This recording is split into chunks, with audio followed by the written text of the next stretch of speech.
Warahmatullahi wabarakatuh.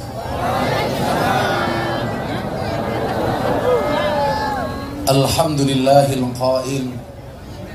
A'udzu billahi samil alim minasy syaithanir rajim. Bismillahirrahmanirrahim.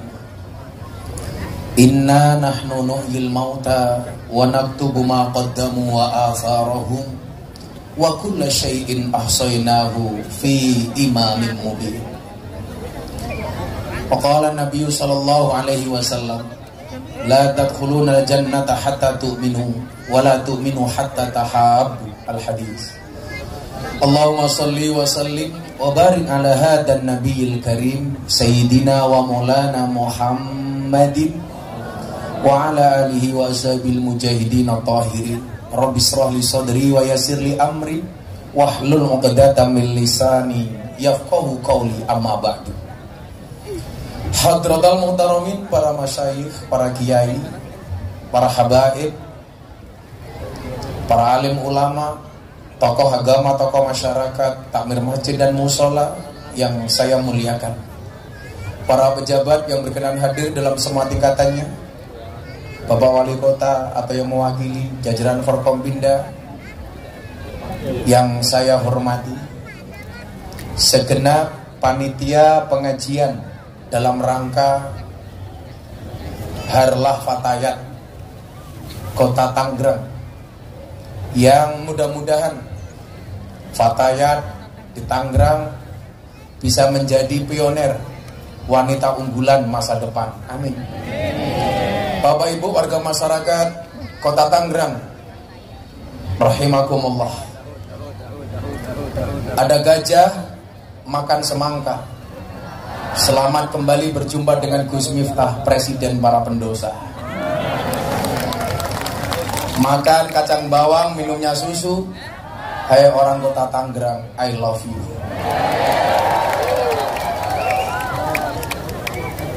Bersyukur malam hari ini saya bisa sowan di hadapan Bapak Ibu warga masyarakat Kota Tangerang, yang sebenarnya saya cukup berat karena saya baru lawatan ke Kalimantan. Dari Kalimantan Tengah, Kota Sampit, kemudian lanjut ke Ketapang, Kota Waringin Timur, kemudian lanjut ke Samarinda, terakhir saya di Kutai Kartanegara. Belum sempat pulang, harus kembali ke Jakarta. Badan saya sangat capek, tapi saya paksakan. Alhamdulillah akhirnya bisa berjumpa. Disitulah saya meyakini manusia boleh berencana, tapi isi ATM yang menentukan. Tentunya perjumpaan malam hari ini karena ada iman di dalam dada. Maka saya sering mengatakan, di mana ada iman, di situ ada cinta. Di mana ada cinta, di situ ada kasih sayang. Di mana ada kasih sayang, di situ ada maaf. Dan di mana ada maaf, di situ pasti ada keindahan. Maka malam hari ini karena adanya iman dan cinta, kita bisa hadir dengan penuh bahagia. Ingat, orang jatuh cinta itu harus bahagia. Kenapa? Karena kalau susah namanya jatuh tempo. Apalagi saya dikasih tahu sama anak-anak asisten Bah yang bikin acara Fatayat. Begitu mencium Fatayat dari jauh, Pak, belum lihat seragamnya, saya sudah tahu itu Fatayat atau muslimat. Cukup dari baunya, Pak. Kalau Fatayat biasanya baunya parfum, muslimat balsem. Bapak Ibu dan para anak-anak muda sekalian yang saya cintai, kita hari ini cek.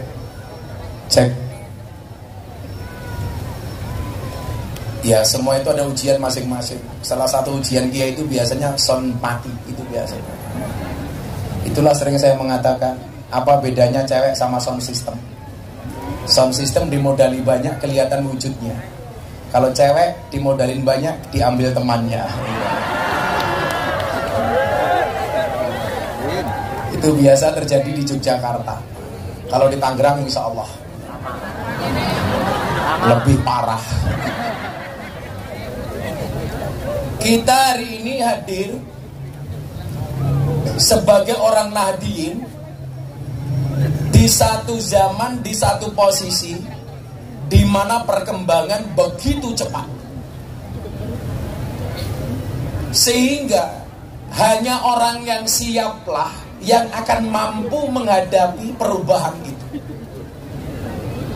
Contoh misal, dulu kalau update berita Bapak Ibu, malam ini ada pertandingan Indonesia versus Thailand. Untuk bisa membaca ulasan beritanya, kita butuh nunggu berita besok pagi. Besok pagi baru muncul koran, di situ akan ada berita Garuda mengalahkan gajah Thailand.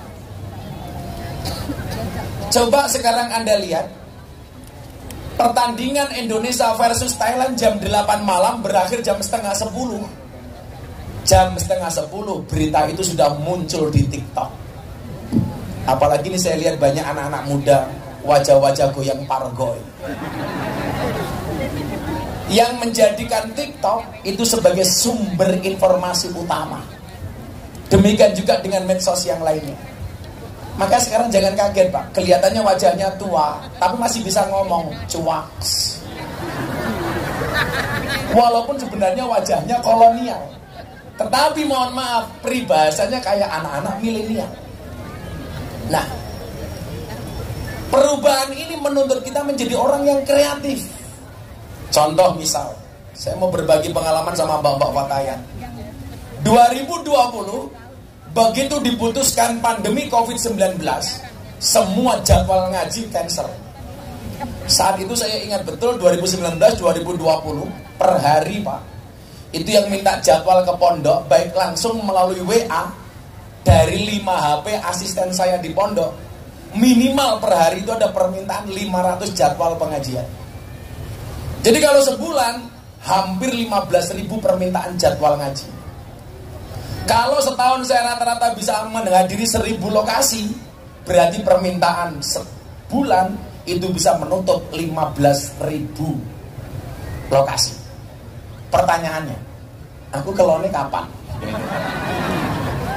Delala Pak atas izin Allah dihantam pandemi der COVID-19. Kelon terus matamu.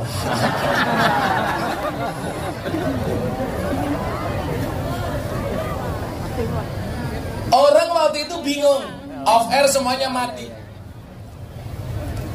Bahkan saya ingat betul itu, saya mau bikin acara di iNews TV, RCTI Group itu, ngobrol bareng Gus Miftah. Ada PH Production House, artis baru, artis anyaran, nangis-nangis. Kenapa? Karena sudah tak kadung order atau pesan apartemen kredit, ternyata kontrak sinetronnya tidak diperpanjang. Orang stres Pak. Nah, saya ini punya prinsip. Kita itu hari ini hadir di tengah era namanya era Society 5.0. Di mana era ini orang banyak tergantung dengan medsos. Dulu tahun 2019, ketika saya berangkat ke Taiwan, waktu itu di kota Tainan. Kebetulan kalau Taiwan itu rata-rata kota depannya namanya Taiwan. Serius, kotanya namanya Taiwan, ibu kotanya namanya Taipei, kota industri namanya Tainan, ada lagi kota namanya Taichung.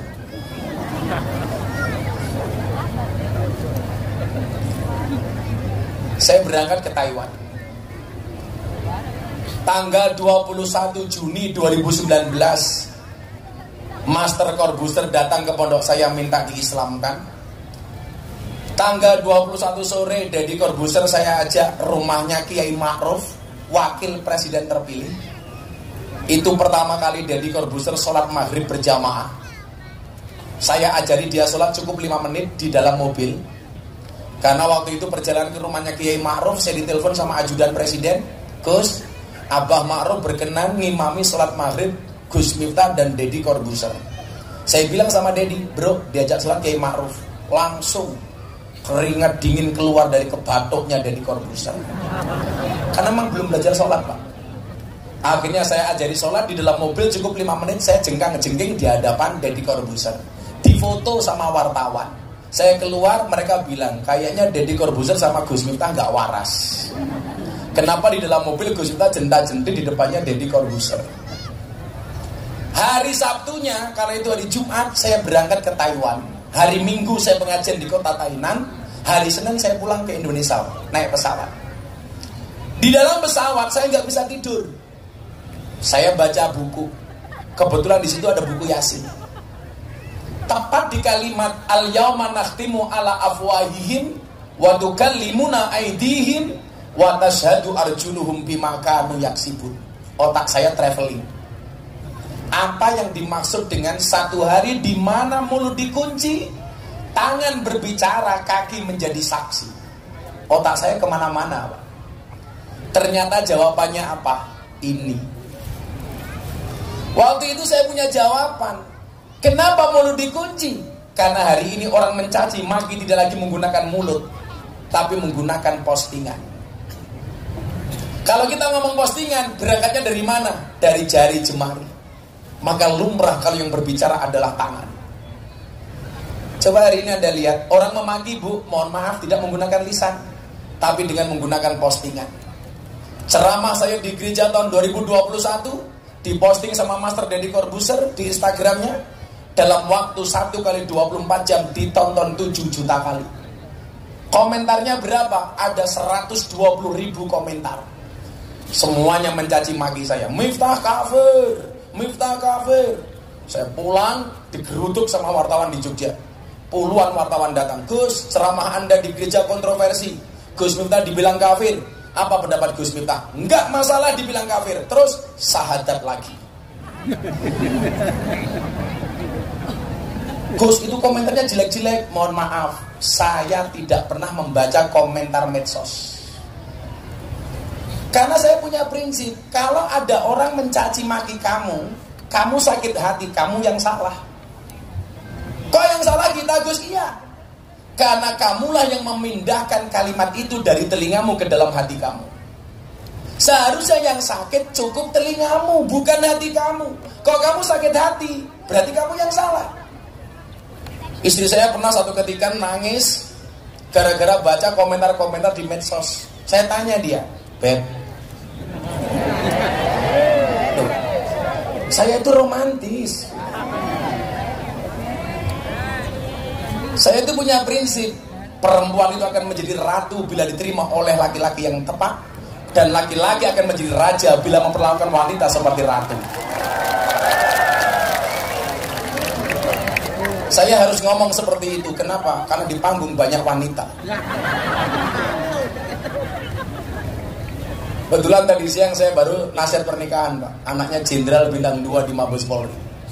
Kalau di kalangan teman-teman pejabat sama artis dan silit British, saya itu terkenal sebagai pemberi nasihat pernikahan, Pak. Makanya banyak artis-artis yang nikah itu memberikan nasihat saya.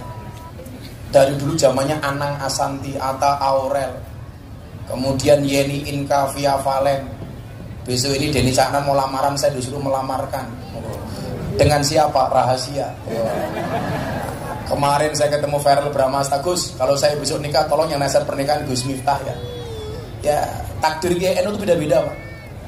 Kebetulan takdir saya agak menyenangkan gitu. Sombong mbahmu, sombong. Ya sorry bro, saya itu ditakdir oleh Allah kebetulan suruh ngurusi anak-anak seperti itu. Tahun ini saya nggak berencana berangkat haji karena saya mengajikan bapak ibu dan mertua saya, 6 orang saya berangkatkan. Istri saya, bapak ibu mertua, bapak ibu saya berangkat haji. Saya berencana tidak berangkat haji, udah gantian karena saya tiap tahun haji. Jamaah saya telepon, Mas Raffi Ahmad, Gus, saya itu tahun kemarin nadar kalau saya berangkat haji tahun ini harus bersama Gus Miftah. Tolong saya minta paspornya. Alhamdulillah Pak, saya tanpa keluar serupiah pun saya berangkat haji tahun ini bersama Rans Entertain. Saya mau bilang begini sama Bapak Fatayat. Awal mula saya dekat dengan si Raffi Ahmad, Orang katakan begini, Miftah sok ngartis. Akhirnya Raffi saya lepas. Begitu saya lepas, Raffi ngaji sama orang Wahaboy. Gus telepon saya, Gus gimana itu? Raffi Ahmad kok sekarang ngaji sama Wahaboy? Saya bilang, dia salah kamu dong. Dulu Raffi ngaji sama saya, kamu bilang Miftah sok ngartis. Begitu Raffi saya lepas, diambil sama Wahabi, kok cangkemmu cerewet gitu. Ya kadang-kadang di NU itu begitu Bapak Ibu. Kita itu rame bukan karena beda pendapat, tapi karena beda pendapatan. Itu saja gitu.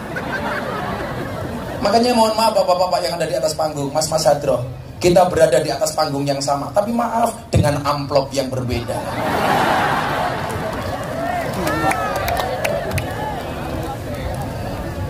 Karena saya sering bilang, strategi bisa di copy, rezeki nggak bisa di paste, itu pasti. Nah begitu COVID ini balik ke masalah medsos. Saya itu orang yang daya tahan banding saya itu mungkin sudah di atas kewajaran. Dulu saya rame dengan Ustadz Khalid Basalamah. Saya dibilang Wikipedia saya itu dirubah Pak. Miftah orang gila dari Sleman. Wikipedia saya dirubah. Ya masih Bang, dirubah. Saya sakit hati, oh tidak. Karena kalau saya membaca komentar netizen, saya bersikap seperti pohon pisang, punya jantung tapi nggak punya hati. Kayak pacarmu. Nah, begitu COVID, itu nama lagi naik, jadwal banyak COVID. Orang bingung, ini ngajinya bagaimana? Saya jadi ingat, orang-orang hari ini banyak menggantungkan berita dan informasi dari HP mereka. Hidup di era 5.0, society 5.0, minimal lah 4.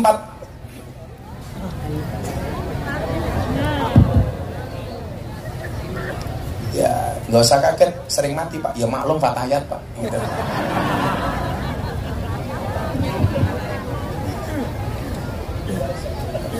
Fatayat Pak, kalau balsam ya lebih parah Pak. Cek.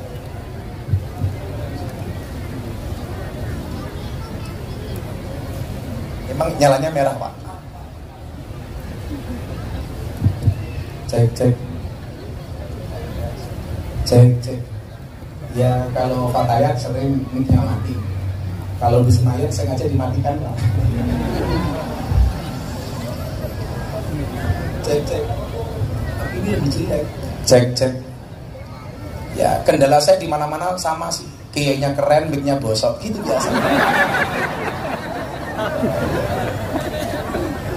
Tapi ya karena panitianya fatayat saya maklum lah. Karena bahaya kalau macam-macam sama perempuan Pak. Karena perempuan tuh karakternya satu, kalau disakiti nggak pernah lupa, kalau menyakiti nggak pernah ingat. Makanya saya nggak berani sama perempuan. Betul Pak? Saya kan pernah punya masalah sama perempuan. Yang jelas perempuan itu suci seperti sajadah, karena di atasnya lah laki-laki bisa beribadah. Cuaks.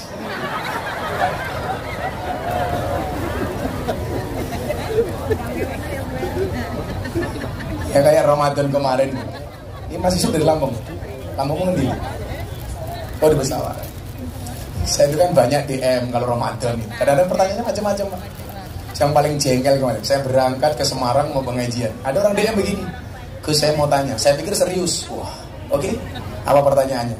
Wah saya gabut gitu kan. Saya jawab, apa hukumnya di siang hari bulan puasa berkumur-kumur dengan menggunakan kuah bakso? Ini apa ya? Akhirnya saya jawab, hendaknya di bulan puasa di siang hari tidak berkumur-kumur dengan sesuatu yang menggunakan rasa, apalagi rasa ingin memiliki. Cuaks.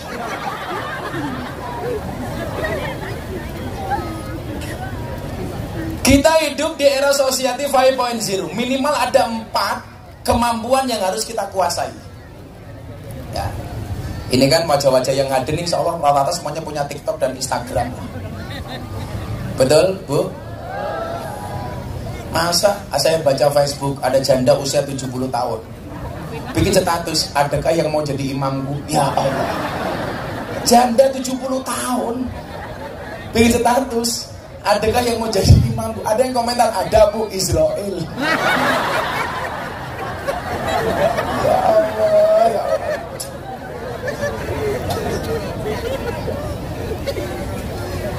Kayak dulu Gus Ipang. Ini mohon maaf saya lupa tadi.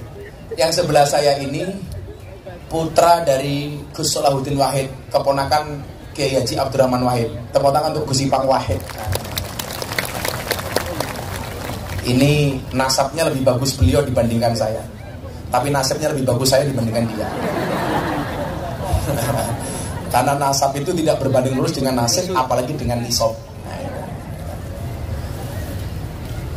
Jadi saya dulu itu kalau di pondok, mas waktu saya masih banyak, santri saya itu kan boleh bawa HP. Karena saya minta mereka kreatif. Lah kalau malam Pak, HP itu saya kumpulkan, saya sita. Kadang-kadang saya sama istri itu iseng, bukain HP, ternyata ada chattingan santri cewek sama santri cowok. Kadang-kadang, chattingnya tuh ngeri-ngeri. Ada mas-mas chatting mbaknya, Dek, mau nggak kamu jadi makmumku? Iya. Mbaknya jawab dengan lugunya, sorry mas, saya sudah sholat. Goblok.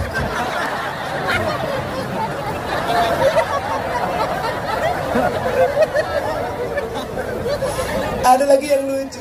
Saya punya santri namanya Wahyu, umurnya sudah 30 tahun. Setiap nembak santri putri gak ada yang mau. Akhirnya yang cewek terakhir ditembak, saya tanya, kamu ditembak Wahyu berapa kali? Udah 3 kali bah. Gak kamu terima? Enggak. Alasannya kenapa? Saya gak berani bah terima Wahyu. Kenapa? Nanti kalau saya terima Wahyu dikira nabi bah.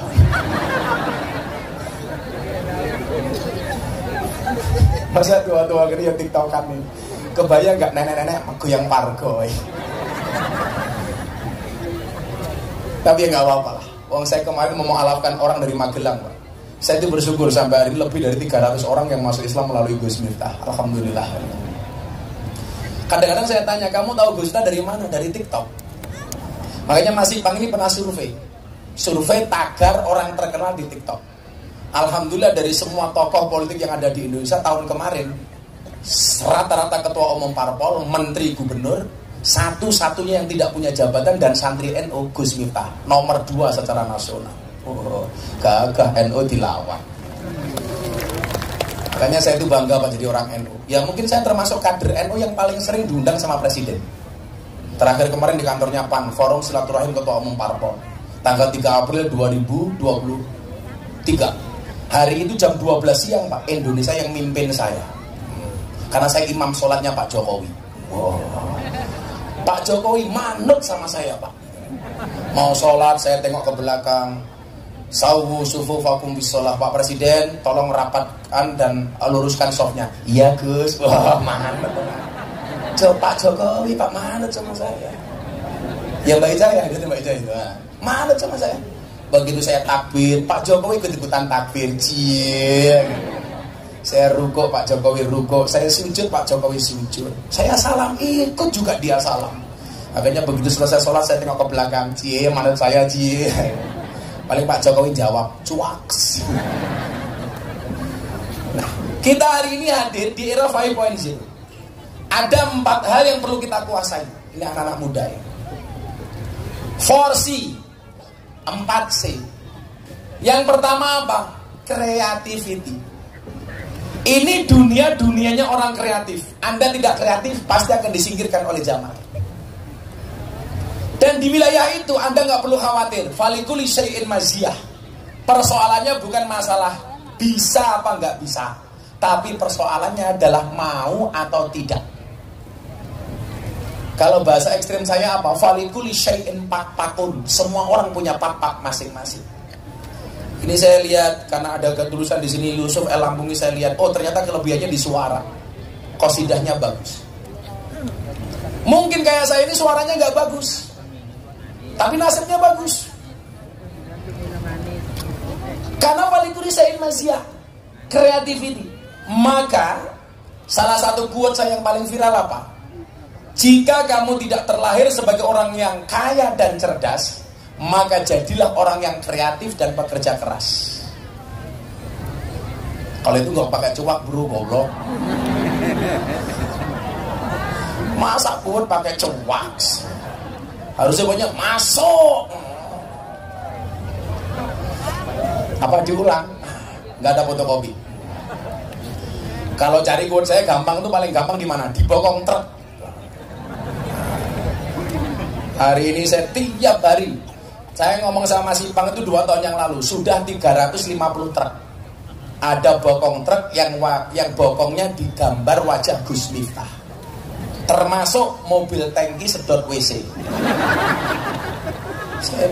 Saya mikir ini cinta apa ngenyek. Bokong mobil tangki sedot WC, gambar saya, di situ ada quote saya yang lama. Silitmu adalah rezekiku.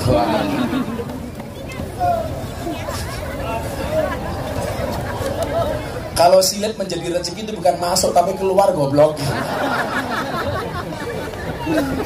Kayak saya bikin maulid akbar di Masjid Istiqlal bersama Pak Kiai Ma'ruf sama Pak Kiai Said, ketua umum PBNU waktu itu. Waktu maulid dibid'ahkan, manakib dibid'ahkan, sesatkan. Waktu itu ingat, ada quote-nya Gus Miftah yang paling viral. Apa? Cukup Rokib dan Atid yang menilai amalku, cangkemmu rausah melu.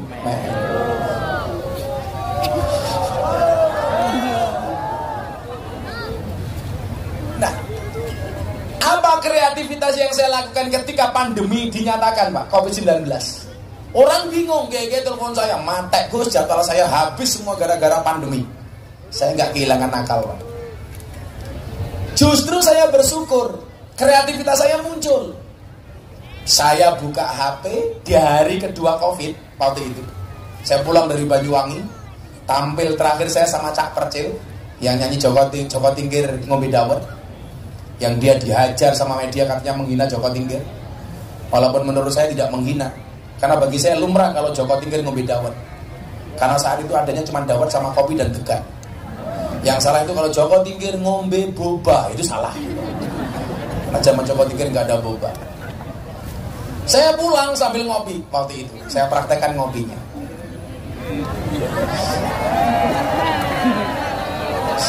Sangit, dingin.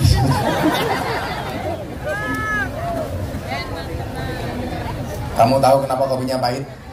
Karena manisnya Fatayat habiskan. Tapi bohong. Mbak Fatayat itu belajar dari kopi loh. Tetap menjadi hitam dan pahit, tidak harus menjadi putih dan manis untuk dicintai. Orang kaya raimu. Itu muka apa papan karambol, penuh bedak. Makanya saya itu nggak tega kalau melihat ke kanan. Bukan karena saya nggak tahan dengan kecantikannya, nggak tega lihat alisnya kayak galengan. Halo Fatayat.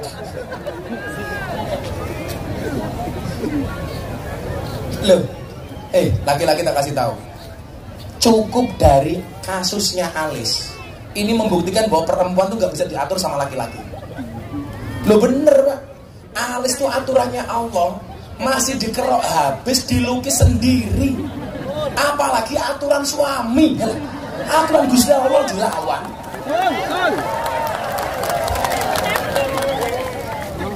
Ciri-cirinya biasanya jilbabnya hijau, itu biasa.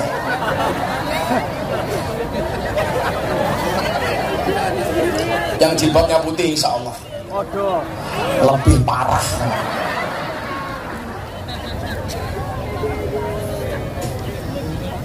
Sekian hari setelah COVID itu, Pak, saya buka HP, orang mulai nge-live. Ini namanya kreativitas. Falikul Isain Mazia itu ini. Saya lihat, oh asik ya. Akhirnya waktu itu pas saya di rumah, saya buka kitab Risalatul Mahid, Wasiatul Mustafa, wasiat Kanjeng Nabi kepada Sayyidina Ali. Di saat saya ngaji, saya live di Instagram sama Facebook. Begitu kagetnya saya, live pertama di Instagram itu ditonton 17.000 orang, di Facebook ditonton 10.000 orang. Berarti apa? Di saat pandemi, saya ngaji dari kamar saya, dihadiri oleh 27.000 orang. Hari pertama. Hari kedua saya ngaji lagi, menurun. Total 25.000 orang. Hari ketiga, pihak endorsement dan sponsor telepon saya dari BUMN. Gus, boleh nggak pengajian Gus Miftah di Instagram sama Facebook itu kita masuk hadir sebagai sponsor? Oh monggo Pak, nggak apa-apa. Ini yang saya maksud kreatif. Hari ketiga Pak, saya ngaji kitab Wasiatul Mustafa. Saya live di Instagram sama Facebook. Di belakangnya ada backdrop produk dari BUMN. Saya ngaji 1 jam waktu itu. Sponsor yang masuk saya dibayar 50 juta. Makanya kenapa kemudian di akhir Ramadan saya membuat program kado lebaran untuk kiai kampung. Saya bisa bagi-bagi kado lebaran untuk kiai kampung senilai 1,5 miliar. Uangnya dari mana? Dari kreativitas. Saya ngaji di kamar, uangnya datang. Saya bisa Gus, iso, bisa. Siapa bilang gak bisa? Cuman persoalannya hari ini yang perlu kita lakukan adalah pantaskanlah amalmu di hadapan Allah, maka Allah akan memantaskan hidupmu. Makanya An-Nahl 97 mengatakan apa? Man amila shalihan min dzakarin aw unsa wa huwa mu'minun falanuhyiyannahu hayatan thayyibah. Berarti apa? Yang perlu diperbaiki adalah kepantasan kita. Allah punya alasan untuk mengangkat derajat hambanya. Pertanyaannya adalah dengan alasan apa Anda bisa diangkat sama Allah? Makanya di situ nanti akan ada banyak kategori orang yang derajatnya diangkat sama Allah. Umpamanya dalam Al-Quran kita bisa melihat Innallaha yuhibbul muhsinin. Allah itu mencintai orang baik. Innallaha yuhibbut tawwabin. Allah mencintai orang yang bertaubat. Innallaha yuhibbul mutatahhirin. Allah mencintai orang yang mensucikan diri. Innallaha yuhibbul mutawakkilin. Allah itu mencintai orang yang pasrah. Innallaha yuhibbul mutasaddiqin. Allah itu mencintai orang yang jujur. Innallaha yuhibbul mutatahhirin. Allah itu mencintai orang yang mensucikan diri. Dan lain sebagainya. Innallaha yuhibbul muttaqin. Allah itu mencintai orang yang bertakwa. Artinya apa? Lah, kita termasuk yang mana? Di mana mahabbahnya Allah itu kita dapatkan? Ini beda-beda bu klasifikasinya. Anda sebagai pejabat harusnya apa? Memposisikan diri sebagai innallaha yuhibbul muqsitin. Allah itu mencintai orang yang berbuat adil. Kalau Anda merasa jadi orang biasa, innallaha yuhibbul muhsinin. Allah itu mencintai orang baik. Ini lebih umum, lebih luas. Anda merasa banyak dosa, innallaha yuhibbul mutatahhirin. Anda merasa orang lemah, innallaha yuhibbul mutawakkilin. Dan seterusnya. Pertanyaannya adalah kita berada di posisi mana supaya kita dicintai oleh Allah. Bukankah Nabi mengatakan aradallahu an takuna mahbuban la muhibban. Allah itu menghendaki kamu tidak hanya sekedar mencintai tapi juga dicintai. Seindah-indahnya mencintai mas, itu lebih indah dicintai. Betul mbak? Betul. Banyak orang yang mencintai tapi gak pernah dicintai. Maka ada istilah bertepuk sebelah tangan. Maka ingat para jomblo, kalau cintamu ditolak, nyamuk saja ditepuk pakai 12 telapak tangan. Masa cintamu bertepuk sebelah tangan? Makanya serius ngaji. Kalau kamu sudah ngaji, kamu dibilang santri modalnya cuma sarung, kamu jawab jangan lihat sarungnya tapi lihat ilmunya goblok. Isinya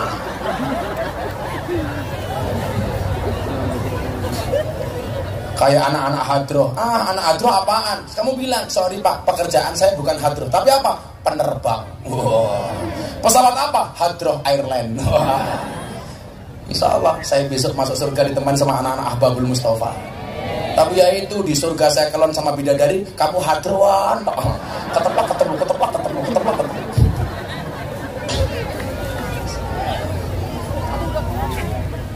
Ya yuk kita selawatan dulu yuk. Kerja orang mangan aja canggung.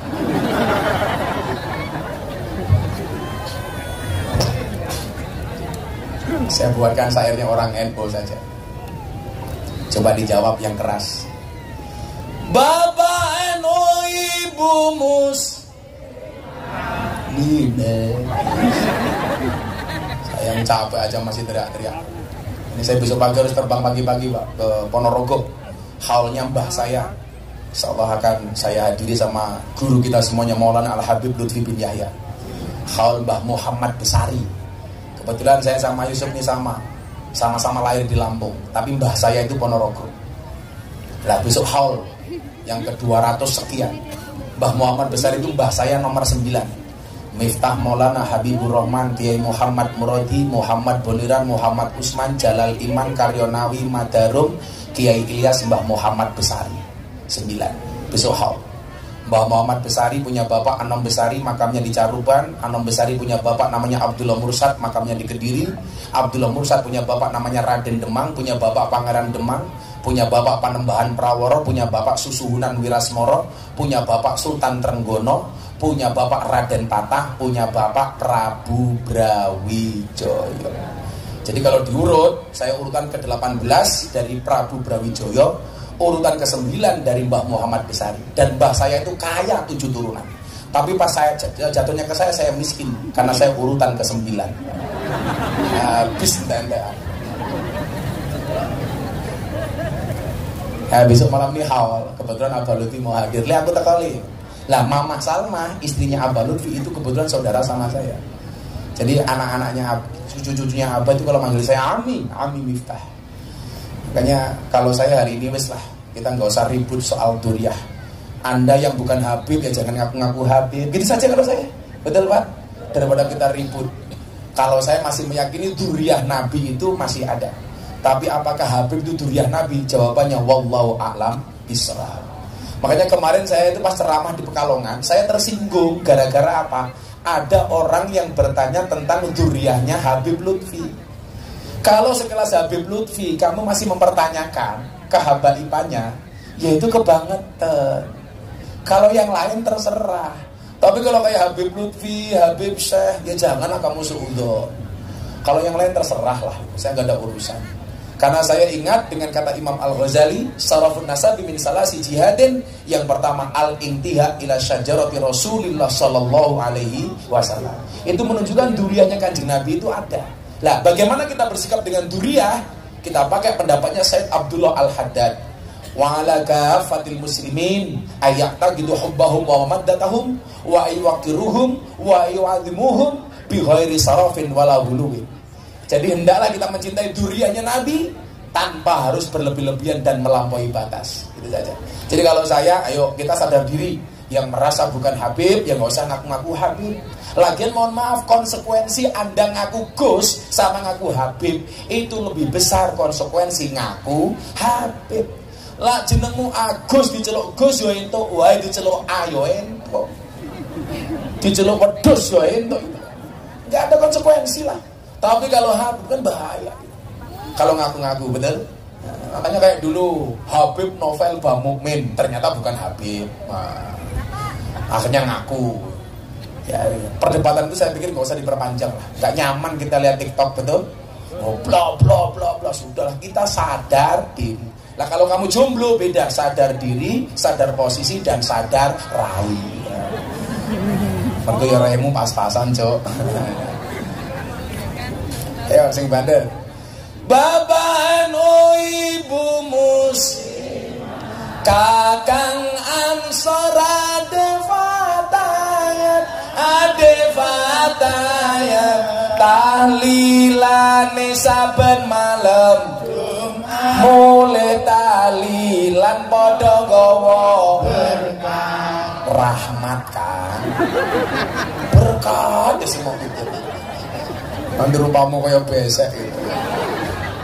Tahlilane saben malam mulai tahlilan padha gawa salatullah salamullah ala rasulillah salatullah salamullah ala yasin habibillah salatullah salamullah ala yasin habibillah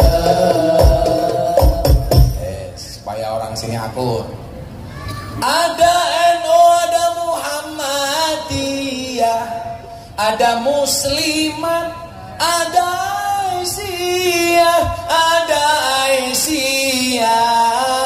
Semua akur jaga ukhuwah Indonesia makmur, rakyatnya berkah. Amin. Semua akur jaga ukhuwah Indonesia makmur, rakyatnya berkah. Salatullah salamullah ala taha rasulillah.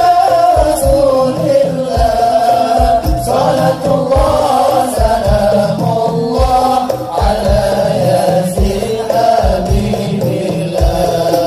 Salatullah salamullah ala yasin habibillah. Di Magelang itu ada wali namanya Mbah Hamid, makamnya di Kajoran. Beliau mensifati manusia itu bodoh, asor, apes, ino. Bodoh, rendah, apes, hina. Saya buat sihir. Wong urip ning ngalam donya iku ngono mung sedela, mung sedela. Bodoh, asor, apes, ino, awan bengi do sulaya. Bodoh, asor, apes, ino, awan bengi do sulaya. Salatullah salamullah ala taha rasulillah, rasulillah.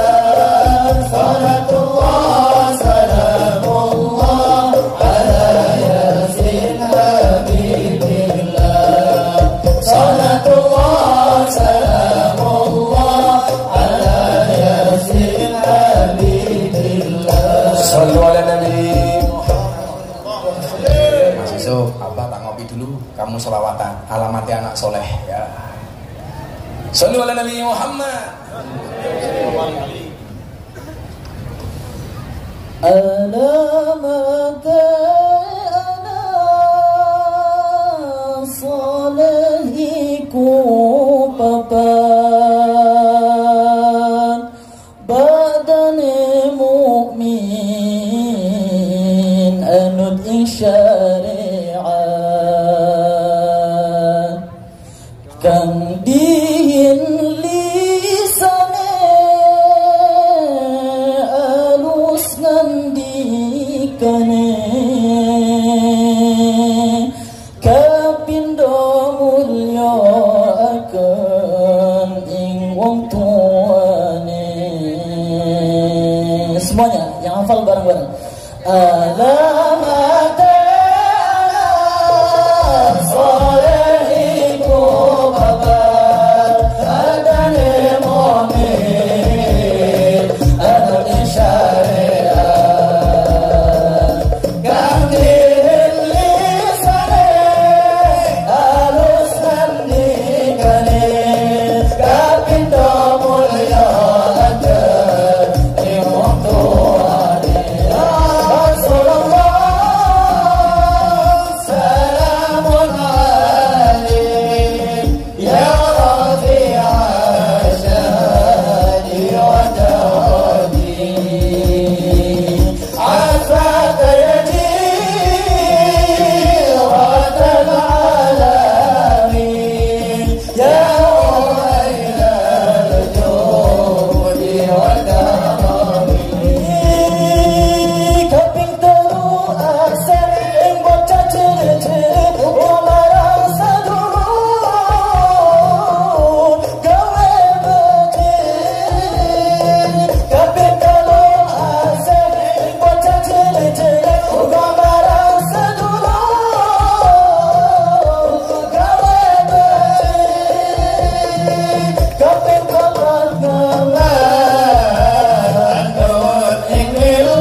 Husin ini ketua Gerakan Muda Nahdlatul Ulama. Tepuk tangan untuk GMNU. Ini mesesnya lumayan kenceng. Jadi kalau ada kiai NU dibully, nah itu yang membela biasanya anak-anak GMNU. Kalau nggak ada yang dibully ya boleh masalah dewi lah. Karena orang NU itu begitu Pak. Kalau orang NU itu dimusuhi, itu kuat, bersatu. Tapi kalau nggak ada musuh, biasanya musuhan sendiri-sendiri Pak.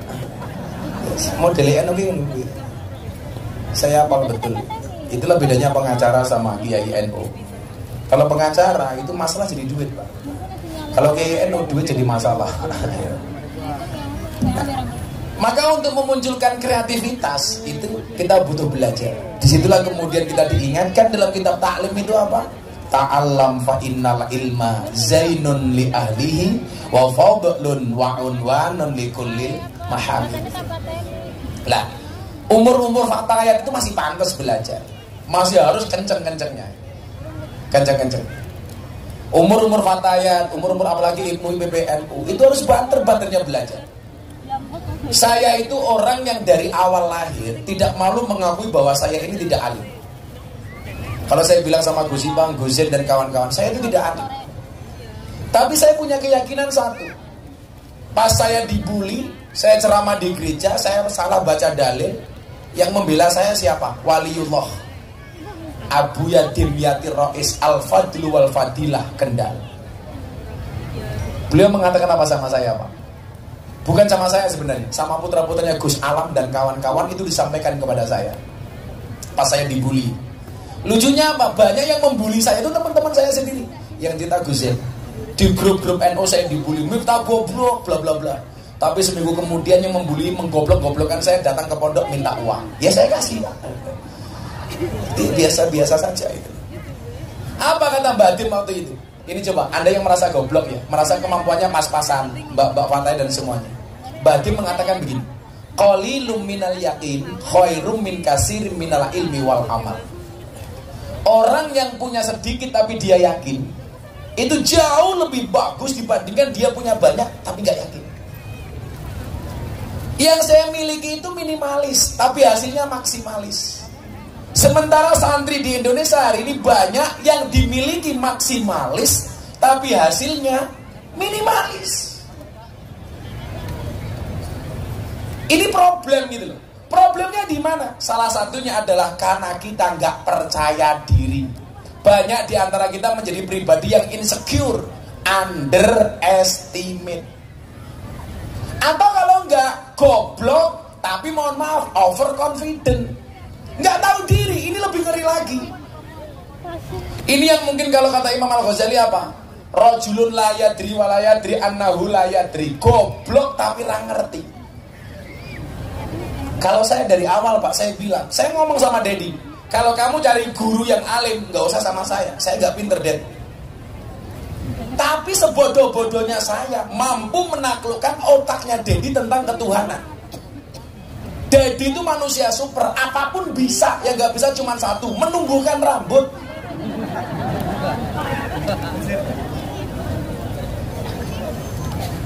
Tapi saya bisa bertarung sama dia soal logika ketuhanan. Bagaimana ketika berbicara soal agnostik, soal ateis dan lain-lain. Bagaimana merasionalkan ajaran agama supaya otaknya Dedi bisa menerima. Tapi dari awal saya bilang Pak, bro, aku nggak alim. Kalau kamu cari yang alim, silahkan yang lain. Nggak bro, gue lebih suka ngaji sama lu. Ya sudah.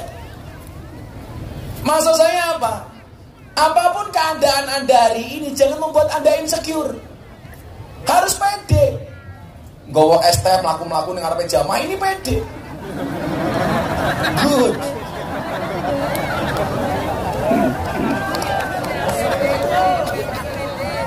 Bagus. Cakep. Sini kamu sini, tak kasih uang sini, tak kasih uang.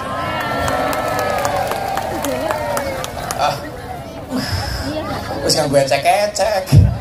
Sini naik ke panggung. Apa? Om Matic. Nah, nanti untu. Gus, pinjam mic-nya Gus. Apa sini. Sini enggak, pengen saya dapat sini enggak apa. Hadap sana sini, duduk sini. Walah, inilah hebatnya bakul es. Mereka luar biasa sabar, karena cepat atau lambat pasti akan cair. Pegang mic-nya saya. Sini. Kamu gak sini? Namanya siapa? Agus. Agus. Agus.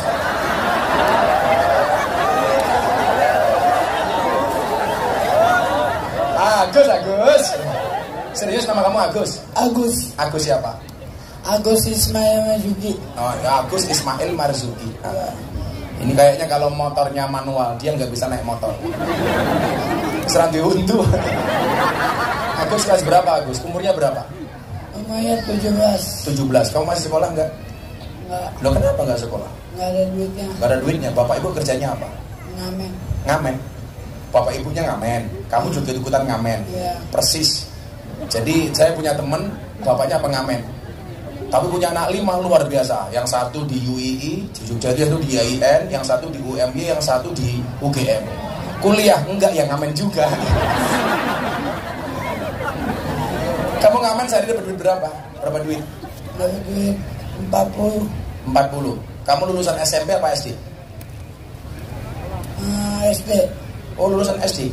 Oh, nggak pengen mondok atau apa? Nggak ada dibayar. Udah, kamu mondok di Jogja gratis, mau nggak? Mau. Ya udah ke Jogja. Bener. Berangkat ke Jogja ya? Iya. Tak kasih uang berangkat ke Jogja ya? Iya. Gak usah bayar, di sana dikasih makan, dikasih minum. Gimana? Di Jogja. Kamu gak usah tanya, orang seterkenal aku. Kamu masih tanya di mana? Kamu keterlaluan, Agus. Rumah kamu mana? Rumah kamu mana? Sewan. Sewan. Sewan? Berarti ngomong apa kamu ya? Mana rumahnya, Mas Agus? Sewan Ngabai. Sewan. Sik lah, kau yang ini ngamen nyanyi lagu apa? Coba kamu ngamen lagunya apa? Aku denger. Seolah-olah kamu ngamen, aku yang bayar. Ayo kamu ngamen. Coba gimana? Lagunya gimana? Pakai cek-ceknya dong. Ngamennya gimana? Berdiri nggak apa-apa, berdiri. Ayo Gus, nyanyi Gus. Lagu apa? Ya, percaya diri pokoknya. Nyanyi lagu apa?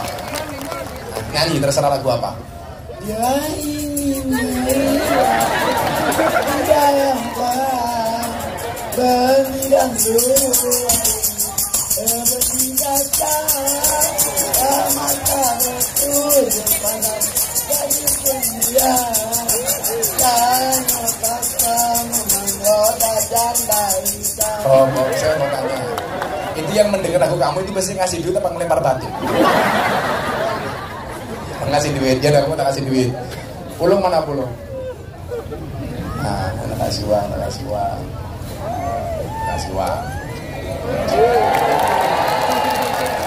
Kamu bener kalau dikasih uang mau ke Jogja nggak? Kamu hafal Pancasila nggak? Enggak.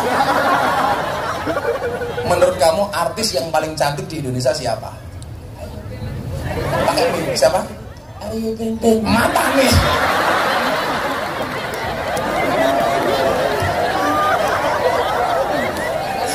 Kenapa Ayu Ting Ting cantik, kenapa? Lagunya enak. Nah, lebih enak lagunya apa orangnya? Orangnya.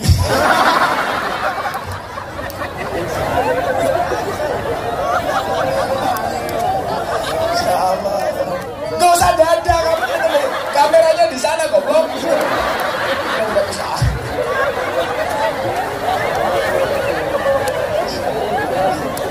Kamu, iya, so artis loh. Coba siapa tahu ini kan live di YouTube. Siapa tahu Mbak Ayu Ting Ting nonton. Kamu ngomong apa sama Mbak Ayu Ting Ting? Bapak, Ibu Ayu Ting Ting. I love you too.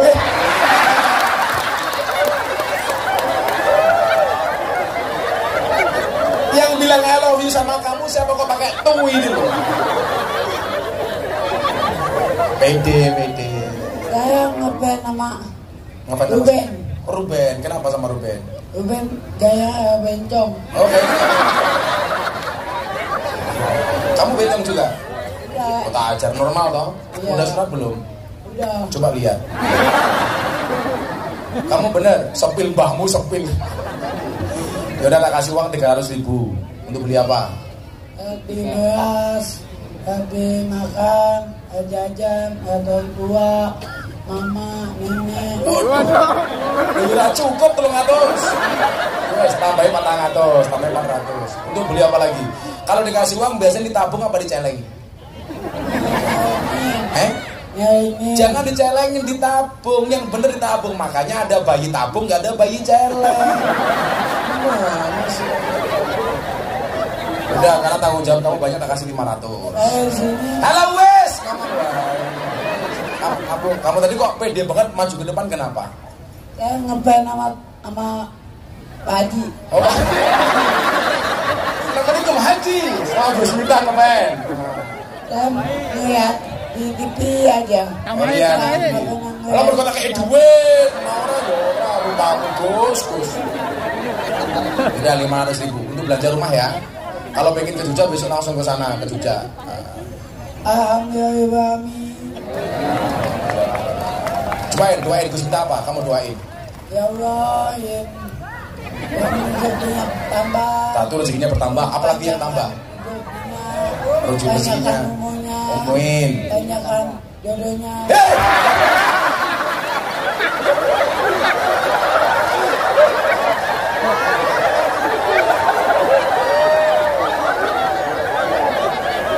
Aku sudah beristri. Panjangkan umurnya. Oh, panjangkan umurnya. Amin. Udah. Tambahkan istrinya, aman lah. Udah, tambahin lagi 600.000. Ya udah, sana duduk. Ya, makasih. Satu lagi.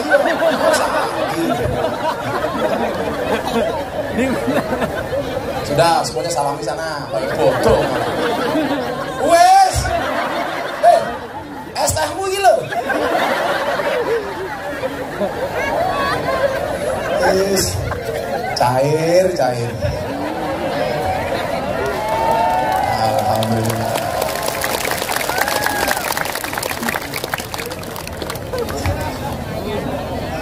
Begitu turun malah begini. Mah. Lanang Gus. Lanang ompong.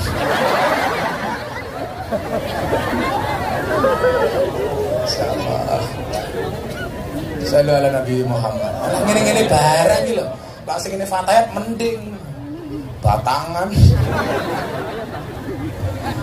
Nah, waktu itu yang bisa saya lakukan adalah saya ingat betul. Ini proses kreativitas ya.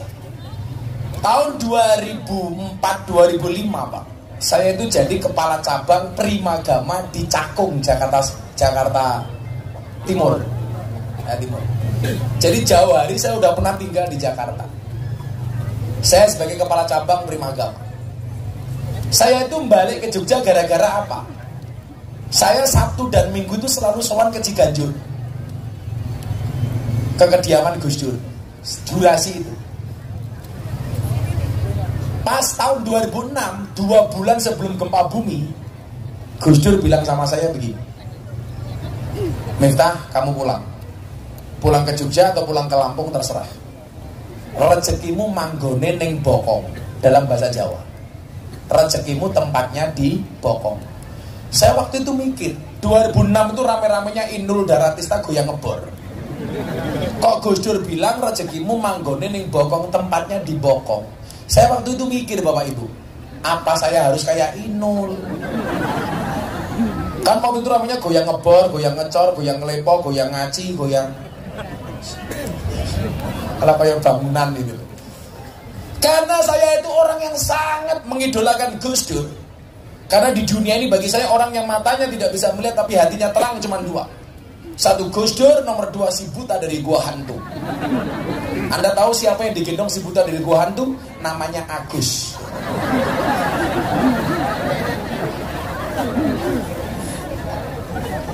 Agus Ismail Marzuki. Namanya tidak seindah wajahnya. Ya nggak apa-apa Gus, 600.000.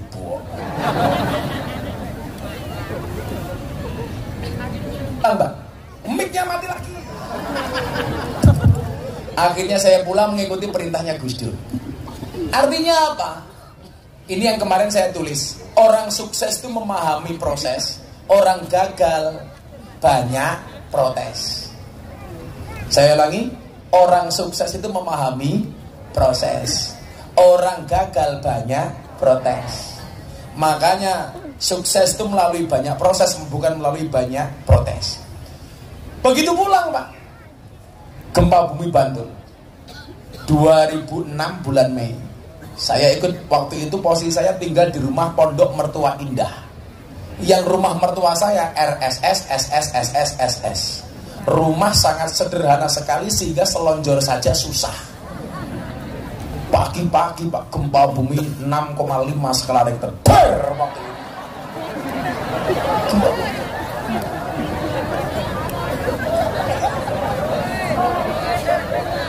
Tuh, kan gempa bumi dong. Masa mengter, ramantas. Kok yang mercon. Kalau mercon kayak kemarin di Blitar ya banter. Makanya gara-gara mercon bledos di Blitar itu saya membuat fatwa. Menyalakan petasan di mata ulama hukumnya haram. Di mata. Ya, iya toh. Haram hukumnya menyalakan petasan di mata ulama. Ambledos matanya. Modar. Ama orang pada ribut soal ziarah kubur. Saya bilang haram hukumnya orang ziarah di kubur. Itu haram. Orang ziarah kok di kubur. Haram hukumnya mendoakan orang mati. Agus Ismail Marzuki tak doakan kamu mati. Nah itu haram. Oh enggak, yaudah Agus saya doakan panjang umur. Jadi orang sedunia mati, Agus hidup sendiri. Jadi kamu ngamen ini ecek.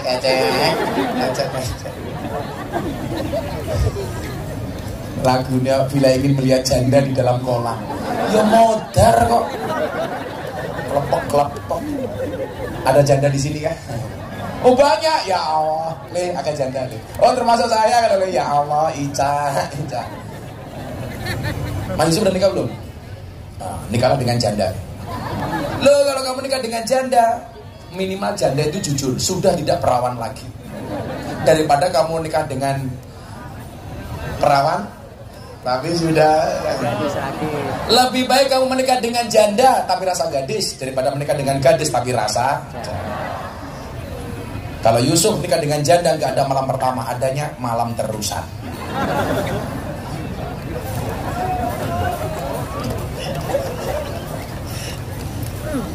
Makanya saya sama si Pak ini sering terbang ke Surabaya. Karena Surabaya itu bandaranya paling menyenangkan bagi pria. Bandara Juanda.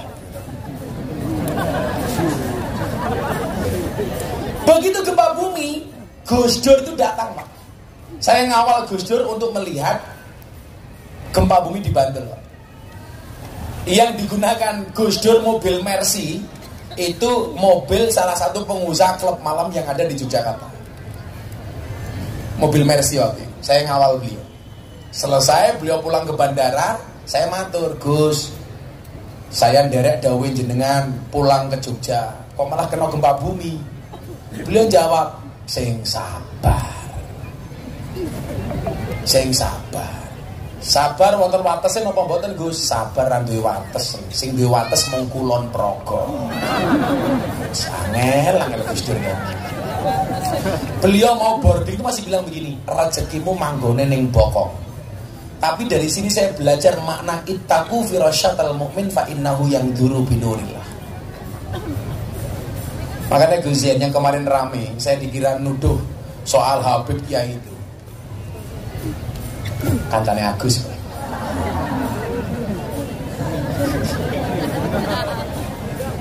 Rombongannya Agus. Saya itu sebenarnya intinya satu, saya nggak terima soal duriahnya Habib Lutfi dipermasalahkan. Nomor dua, 10 tahun yang lalu Habib Lutfi pernah mengatakan cara menghancurkan Indonesia itu gampang dengan cara menghancurkan NU. Menghancurkan NU itu gampang dengan cara mengadu domba Habib, mengadu domba Kiai. Itu disampaikan sama Habib Lutfi 10 tahun yang lalu. Dan jawabannya seperti apa? Anda lihat. Itu yang dimaksud dengan ittaqu firasyatal mukmin fa innahu yanzuru binurillah. Demikian juga dengan Gus Dur. Rezekimu manggone ning pokok. Otak saya itu belum nangkep. Mana rumah mertua saya ambruk gara-gara gempa bumi, gak punya apa-apa. Anak saya banter-banternya nyusu usia 2 tahun waktu itu. Sampai akhirnya saya gak kuat beli susu untuk anak saya. Apa yang terjadi? Setiap malam saya rebutan susu sama anak saya.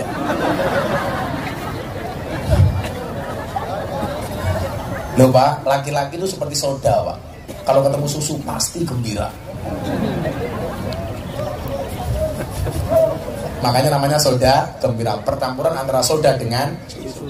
Kayak saya muktamar NU di Lampung sama Gus Ipang, saya membuat acara forum Gus Discussion. Oh, saya menghadirkan bintang tamu Nikita Mirzani. Saya difoto, saya lagi ngaduk kopi. Gus komentar, cie, Gus entah minum kopi susu salah. Kopinya saya aduk, susunya saya lirik. Wah.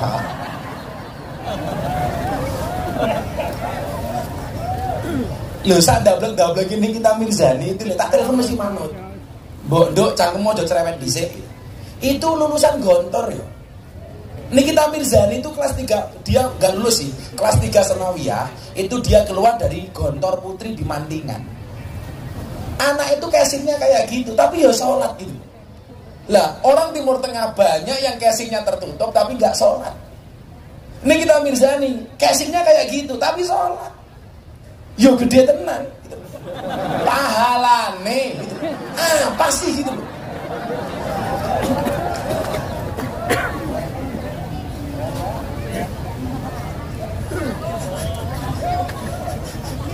Gede tenan apane gitu. Enggak, saya itu nggak mau menghakimi siapapun. Karena saya ingat betul Imam Asy-Syafi'i, Imam Ali mengatakan, jika di malam hari kamu melihat ahli maksiat dan kamu ketemu keesokan harinya, jangan pernah katakan dia ahli maksiat. Karena barangkali malam itu dia sudah menangis bertaubat sementara mata kamu tidak pernah melihat. Hanya saya nggak berani. Ya. Kalau pesannya Gusmi lebih ngeri lagi. Di Gulugofili, pandanglah orang lain dengan kacamata hakikat, pandanglah diri sendiri dengan kacamata syariat. Pandanglah orang lain dengan kacamata hakikat, supaya kita tidak gampang menghakimi orang lain, supaya kita tidak gampang menyalahkan orang lain. Tapi ingat, pandanglah diri sendiri dengan kacamata syariat, supaya kita lebih berhati-hati dan waspada. Tapi faktanya, mohon maaf, kita lebih suka menjadi hakim dan jaksa bagi kesalahan orang lain dan menjadi pengacara bagi kesalahan kita sendiri. Kalau ada orang lain kita salahkan, kita tuntut, kita hakimi. Sementara kalau kita salah, membela diri. Makanya orang-orang kayak gitu saya tetap sabar ngopeni. Nggak apa-apa. Saya boleh ngaji, Pak? Boleh. Malah mata saya kenyang. Kenyang dengan pemandangan indah. Itulah Pak, kenapa saya semana-mana pakai kacamata. Supaya kalau lirik tidak kelihatan.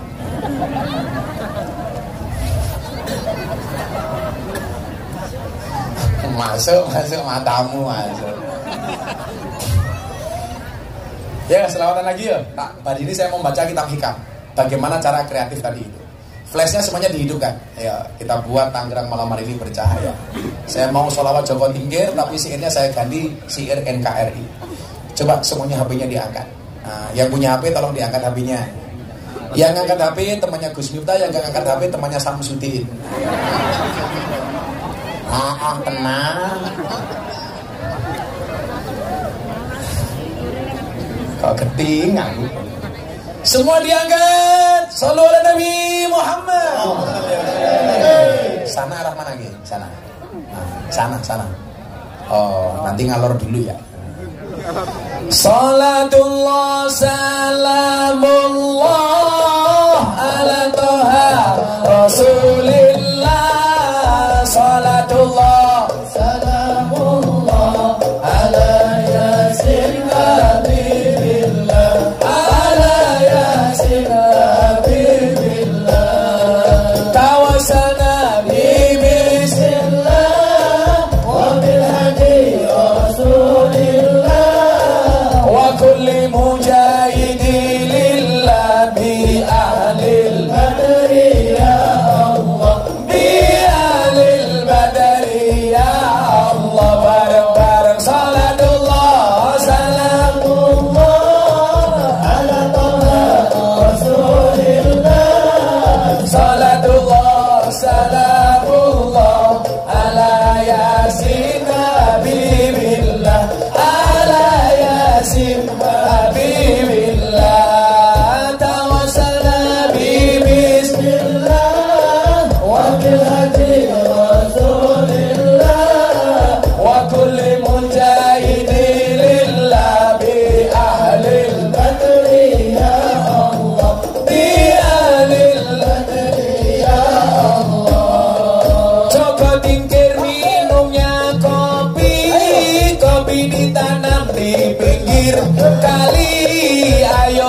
mikir tentang negeri ini. Kalau bukan kita siapa lagi? Kalau bukan kita siapa lagi?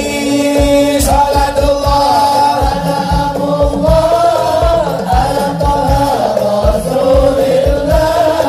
Salatullah salamullah ala Yasin Habibillah. Ala Yasin Habibillah. Tawassalna bismillah wa bilhadi Rasulillah wa kulli mujahidillah bi ahlil badri ya Allah. Bi ahlil badri ya Allah. Jalan-jalan di pedesaan, desanya aman bersih terjaga. Sucikan hati, tetapkan iman. Merah putih melekat di dada. Merah putih melekat di dada. Yang keras salatullah ala Toha Rasulillah. Salatullah salamullah ala Yasin Habibillah. Ala Yasin Habibillah. Tawassalna bismillah wa bilhadi Rasulillah wa kulli mujahidin billah bi ahlil badri ya Allah. Bi ahlil badri ya Allah. Bunga cantik di tepi taman, beragam warna memikat hati. Mari rawat kebinekaan demi keutuhan NKRI. Keutuhan NKRI. Salatullah ala Toha Rasulillah. Salatullah salamullah ala Yasin Habibillah. Ala Yasin Habibillah. Tawassalna bismillah wa bilhadi Rasulillah wa kulli mujahidin billah bi ahlil badri ya Allah. Bi ahlil badri ya Allah. Minum kopi rasanya nikmat, tanam bawang di tengah kota. Ayo ngaji dan bersolawat dari kota Tangerang untuk Indonesia. Dari kota Tangerang untuk Indonesia. Salatullah ala Toha Rasulillah. Salatullah salamullah ala Yasin Habibillah. Ala Yasin Habibillah. Tawassalna bismillah wa bilhadi Rasulillah wa kulli mujahidin lillah bi ahlil badri ya Allah. Bi ahlil badri ya Allah. Sallu ala Nabi Muhammad.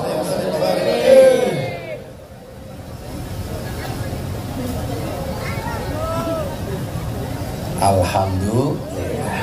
Buto ijo mangane bantal, rokok kretek sandinge kopi. Dadi jomblo rasa jual mahal, selak tua ora payu.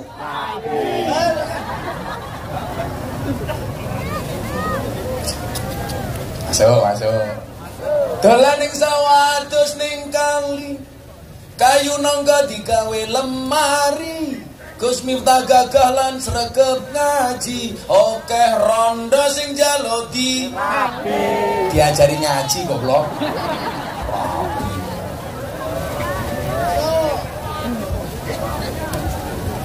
Tuku bawang kleru mrica wis kebacut, sayang mong dianggep Semarang kaline butek, sing disayang matane picok.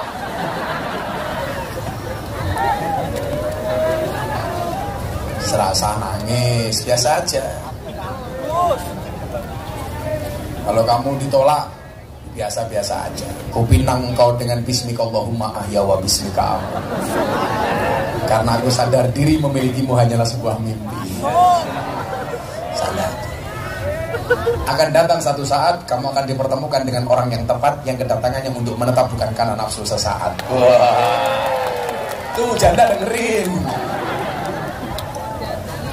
Malah nangis. Jika surat Yusufku tidak mampu meluluhkan hatimu, izinkan kulantunkan surat Yasin sebagai penutup kisah hidup. Semodar. Sangel. Waktu itu yang saya lakukan apa Bapak Ibu rahimakumullah? Begitu Gus Dur bilang, "Uya cah desa nodron malah dada-dada, goblok. Kamu diam saja natural. Hai. Kok dibandron merongos cocot."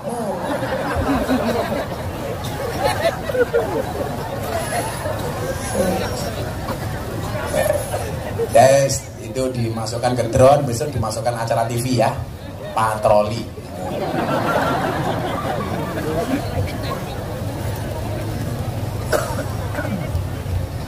Yang terjadi kemudian adalah Bapak Ibu, saya ngaji ke Melangi. Melangi itu kota santrinya Jogja selain Kerapia. Jadi ada Kerapia, ada Melangi. Melangi itu kotanya santri. Di situ ada makamnya wali namanya Mbah Nur Iman. Ini orang keraton seharusnya menjadi raja. Dia mampu menanggalkan egoismenya, tidak menjadi raja, justru menjadi pegawan, menjadi kiai besar. Namanya Mbah Nur Iman. Ada Pak Kiai namanya Asrori. Ini kiai desa Pak. Pas saya sowan ke pondoknya, beliau sedang buka hikam Ibnu Athaillah As-Sakandani. Saya itu saking ngefansnya sama Sohibul Hikam, sampai anak saya kasih nama Athaillah. Mufti Athaillah Sohibul Adkiyah Maulana Habibur Rahman. Kenapa? Kepanjangan.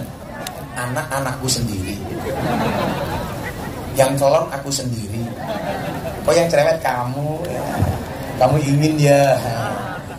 Gayanya nutupi muka, saya pikir malu. Pamer cincin. Ayo nih, katanya berjodoh dengan Agus.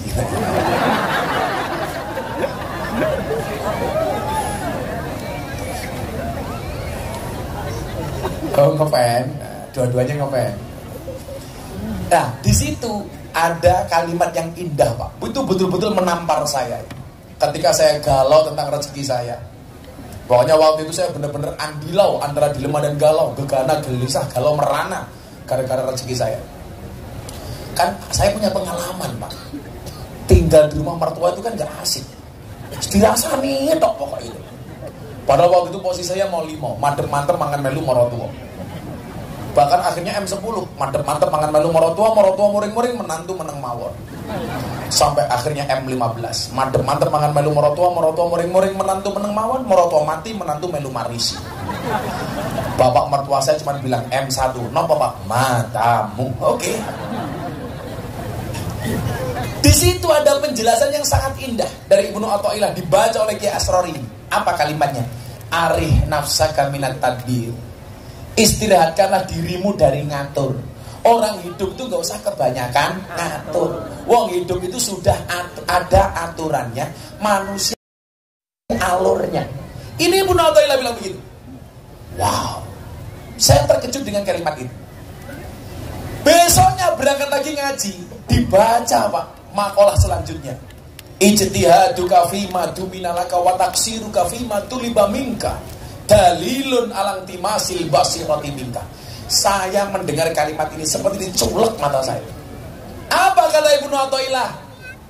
Kesungguhanmu di dalam mengejar sesuatu yang telah Allah jaminkan untukmu, dan kelalaianmu terhadap apa yang belum Allah jaminkan untukmu adalah tanda-tanda telah mati mata batinmu.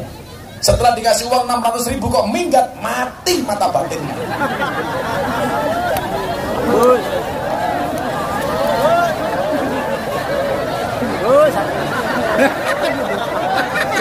Lo nggak balik ke depan, gigi lo hilang semua, lihat aja. Balik lagi. Enak amat, 600.000 kabur. Santet jomblo seumur hidup kamu. Anak gue Gozen Yono ya jadi. Dia balik lagi. Padahal gua enak lihat lu itu. Jangan pergi bro, 600.000 pergi gimana sih lu? Ya mudah-mudahan bisa istri kamu cantik. Amin. Janda anak 15. Amin.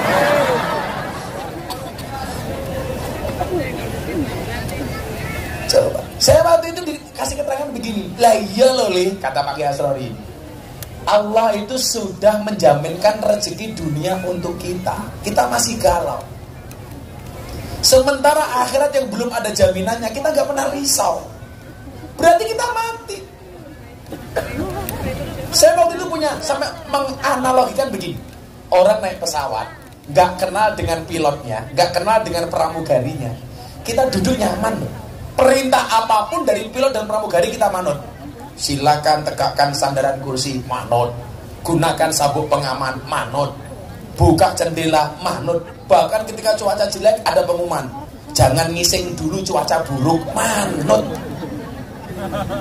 Kalau naik pesawat itu Pak Firdaus, neng ya, manut. Padahal kita nggak kenal dengan pilotnya, nggak kenal dengan pramugarinya, kita nyaman. Pertanyaannya adalah, kenapa kita tinggal di dunia yang kita kenal siapa pemilik dunia? Kita selalu was-was, hati kita nggak nyaman. Berarti apa? Telah mati mata batin. Saya mendengar kalimat itu kayak diculek. Maka waktu itu apa? Saya mengatakan begini, pantaskanlah amalmu di hadapan Allah. Mas Mbak, jadi begini, saya kasih analogi yang paling sederhana soal kreativitas tadi. Kenapa harus berangkat dari penyucian diri? Ini kalau ada air minum, ada degan, ada air putih, ada teh lah katakan. Ini ada gelas. Ada gelas kotor, ada gelas bersih. Kira-kira potensi dimasuki oleh teh, air putih, atau air degan, itu masuknya ke cangkir yang bersih apa yang kotor? Yang bersih. Berarti apa? Kalau kita mau masuk, rezeki itu masuk, yang perlu kita lakukan adalah membersihkan diri kita. Kalau gelasnya kotor dipaksakan masuk air, mungkin air bisa masuk, tapi tidak akan pernah ada manfaatnya. Maka bahasa itu terngiang-ngiang di otak saya. Akhirnya apa yang terjadi? Saya waktu itu ikut Pak, dapat undangan talent scouting, acaranya Grebek Sahur Lativi. Sekarang Lativi itu menjadi TV One. TV One. Allah sok Inggris loh. Mau terusannya TV One kok. Kan bahasa Inggris gampang kata Gus Ipang. Buku bahasa Inggrisnya buku jatuh ketebu. Jam tangan bahasa Inggrisnya clock, jam tangan rusak. Oh, clock. Gampang Gus. Kucing bahasa Inggrisnya apa Gus? Cat. Kucing kakinya 4, cat bien. Kucing kecemplung kolam, ketes. Ketes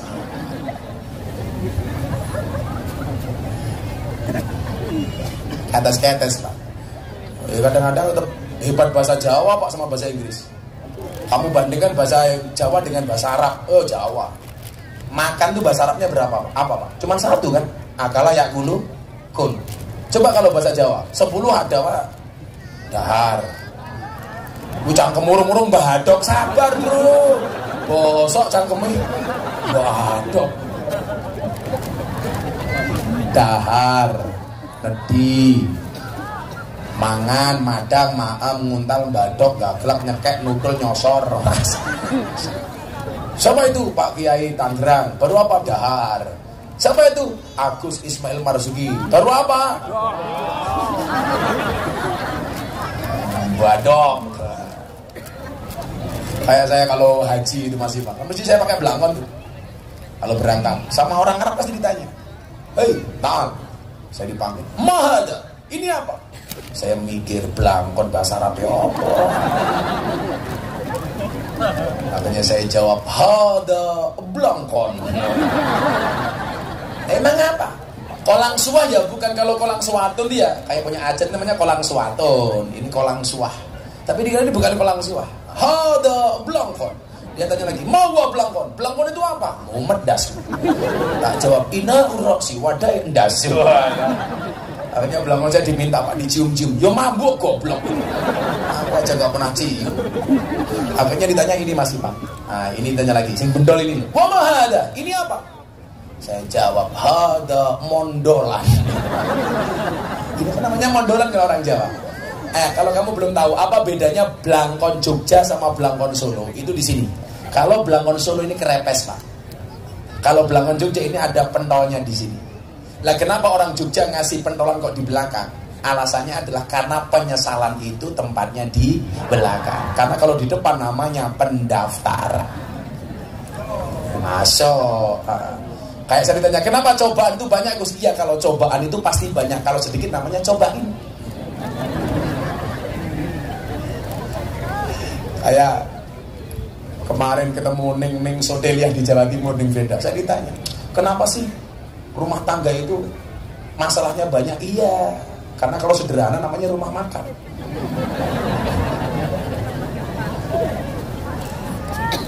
Makanya menjalani hidup itu harus dengan ikhlas. Ikhlas itu seperti keset. Maksudnya apa? Diinjak-injak tetap welcome. Ngono bocah Ababul Mustafa. Masa deh.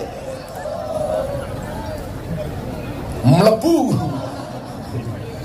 Manjing. Ini coba kafe kalau ngerti manjing barang. Oh Solo. Solo kacang kamu celutak. Solo ki halus ya, Cok. Kayak saya kemarin Pak di Jawa Timur ditanya sama wartawan dari Australia, dari mana-mana. Gus, saya lihat di YouTube tuh kok Gus Mas sering ngomong dancok, alasannya apa?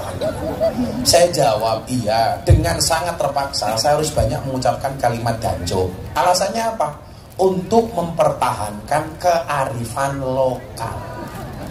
Karena kalau sampai orang Indonesia nggak ada yang berani ngomong dancok, berpotensi dancok itu akan diakui sebagai milik Malaysia. Karena Malaysia itu sukanya ngaku. Reok Malaysia, batik Malaysia, keris Malaysia. Lah kalau orang Indonesia nggak ada yang berani ngomong dancok, sesuk Ipin-Upin ngomong dancok. Ya kan nggak lucu, Ipin-Upin dancok.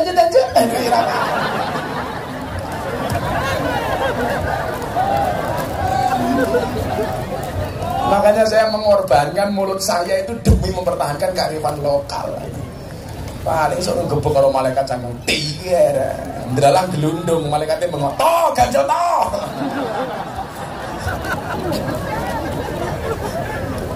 Kamu gitu Gus, kamu ngaji yang benar, ke pondok, sholat ya, sedekah. Besok kamu mati tenyamun karena akhir, hei Agus, man roh buka jawab kamu nanya. Kebuk dasmu Gus. Malah malaikatnya jawab selebeu.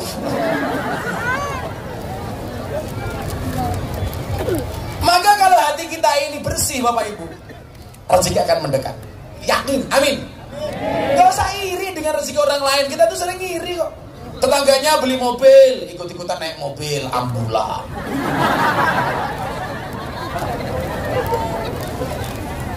Tetangganya beli rumah, masuk rumah sakit. Tetangganya beli tanah kuburan. Kita gak perlu. Maka saya bilang apa? Jangan malu terlihat miskin, tapi malulah ketika kita pura-pura kaya.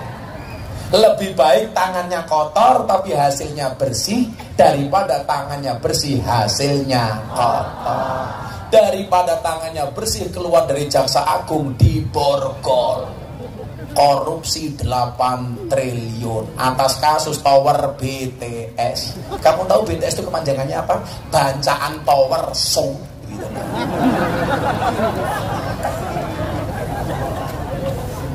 Sudah rakyat disuruh hidup sederhana, malah pejabatnya mempertontonkan. Kita orang Indonesia itu aneh. Calon-calon pejabat apa calon DPR dengerin nih. Orang Indonesia itu aneh. Takut Pak dengan makanan haram, tapi nggak pernah takut dengan uang haram. Betul? dengan babi, oh haram. Malah yang neko-neko, bismillahirrahmanirrahim, tes kriuk matamu. Akhirnya saya komentari, masuk penjara dia. Padahal kita diingatkan oleh Nabi, kullu ummati mu'afan illal mujahirin. Setiap umatku pasti akan diampuni oleh Allah kecuali mujahir. Siapa itu mujahir? Orang yang terang-terangan berbuat dosa. Orang berbuat dosa diposting. Mbak-mbak yang punya medsos, tolong kalau kamu pengajian, kamu sedekah, kamu ke panti asuhan, tolong diposting. Kenapa Gus? Sekarang ahli maksiat saja sregep rajin posting. Kalau orang yang berbuat baik gak mau posting, maka yang FYP di TikTok semuanya kemaksiatan. Betul? Posting saja. Nanti dibilang pamer Gus. Nanti dulu, Imam Al-Ghazali mengatakan apa? Apakah yang ditampakkan itu pasti pamer? Tidak, selama dia bisa menjaga hatinya. Kalau kamu ke panti asuhan, posting. Tapi ingat nyumbang. Jangan hanya minta makan di panti asuhan kamu posting. Di posting, hai guys, rasanya adem, matamu gue adem. Posting. Kebaikan gak berani posting. Kayak dulu Raffi Ahmad Atta Halilintar dibully gara-gara sedekah, di posting giveaway, dibully.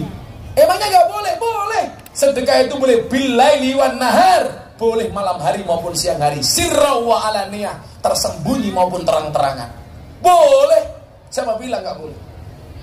Coba, kalau viral karena kebaikan, karena banyak nyumbang, itu lebih bagus daripada viral karena banyak kemaksiatan. Saya pernah Pak, jam 12 malam buka TikTok. Ya Allah, ada mbak-mbak pakai jilbab, bajunya dibuka, memperlihatkan payudaranya. Hai guys, susuku gede guys. Pas mataku ndelok, Pak. Karena aku jadi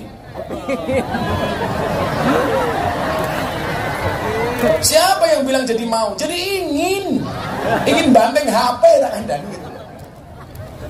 Kalau saya kan soal gitu biasa, Pak. Ini kalau saya tunjukkan di sini ngeri lagi. Ada juragan klub malam dari Banjarmasin. Ada Mbak Elsie Purel, itu ngefans banget sama saya. Sampai di atas payudaranya ditato Gus Miftah. Di foto dikirim saya. Saya buka. Ya Allah, kok menarik. Izin Gus, boleh video call sebentar gak? Akhirnya dia video call juragannya. Ini Gus yang ngefans sama Gus Miftah, Mbak. Ternyata dia mantan Purel dari Jogja. Saya tanya, Mbak, kenapa dari kamu tato Gus Miftah? Saya ngefans banget sama Gus Miftah. Ya tapi nggak begitu loh. Alasannya apa? Kan Gus Miftah dulu saya pernah ikut pengajian di Jogja, pernah mengatakan seseorang itu besok di hari kiamat akan dikumpulkan bersama orang-orang yang dicintainya. Iya. Mungkin kita tidak bisa bersama di dunia Gus, tapi saya yakin bersama di akhirat. Ya Allah. Saya bilang, Mbak, tato kamu itu bagus, tapi salahnya satu. Apa Gus? Kurang turun dikit.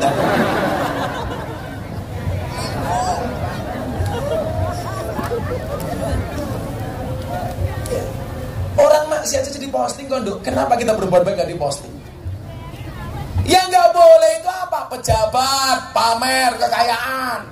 Makanya dikejar sama KPK. Sekarang lagi musim nutup media sosial. Cie. Apaan? Saya bilang, mungkin ada yang pejabat di sini. Pak, ingat, kekayaan itu seperti celana dalam, boleh dipakai tapi gak usah dipamerkan. Orang yang pamer kekayaan berarti sama halnya pamer sempak. Kelasnya Superman. Maka saya bilang manusia terbodoh di muka bumi ada Superman. Pakai sempak di luar, badannya besar, bajunya es, kan goblok gitu.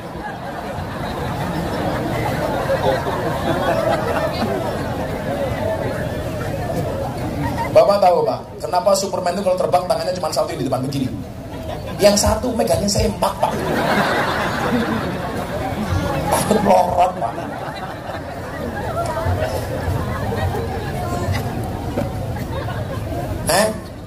Mau apa? Sudah malam? Ya sudah, sana pulang. Enggak, uangnya dikasih bapak ibunya. Sampai enggak apa. Waalaikumsalam.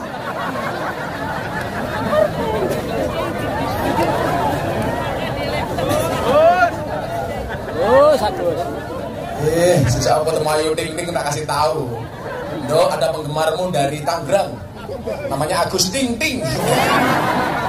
Gak ada sok ngartis.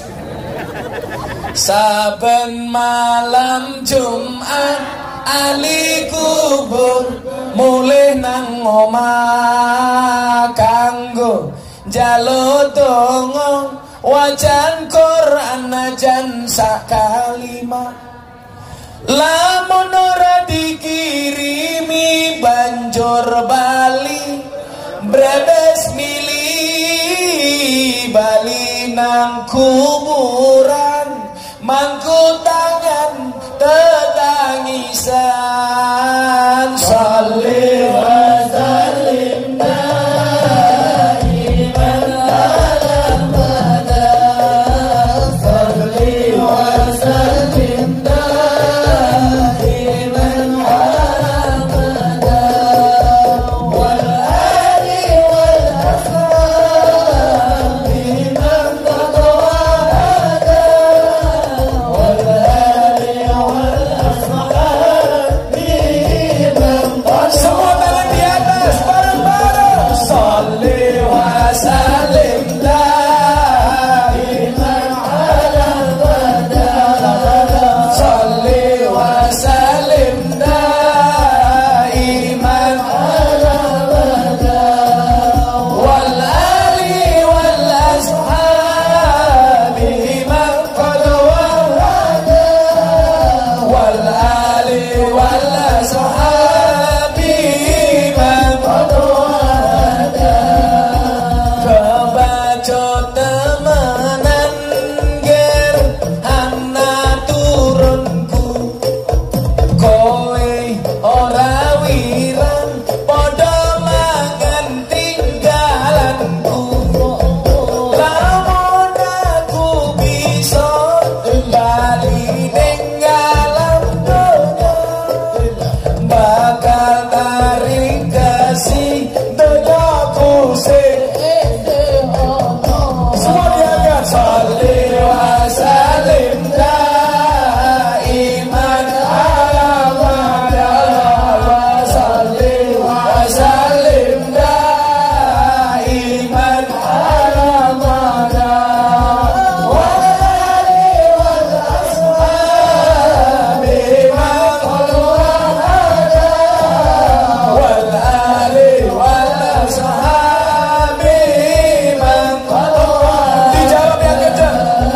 Kami cinta tanah air Indonesia.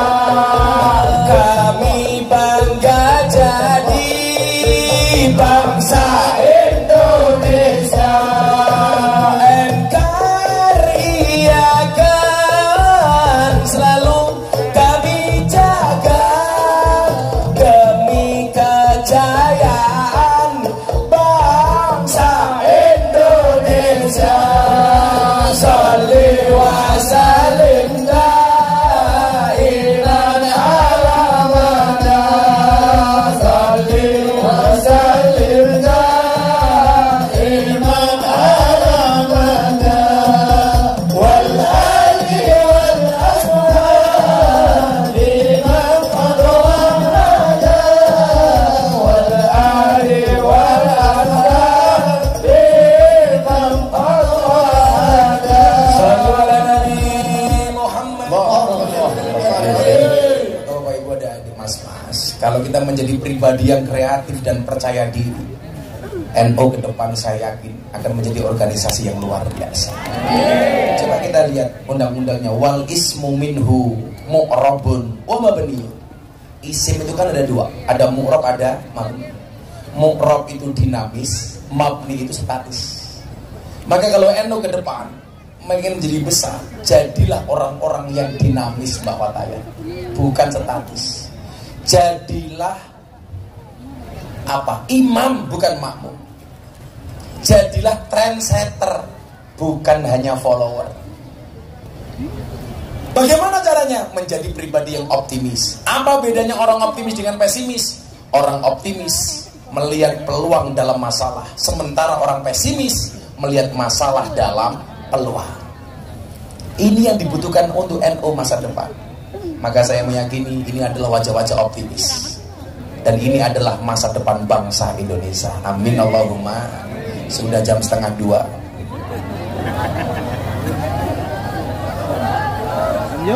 Aku capek. Pesan saya yang terakhir, jangan minta kaya, tapi mintalah cukup. Karena banyak orang kaya masih merasa kekurangan.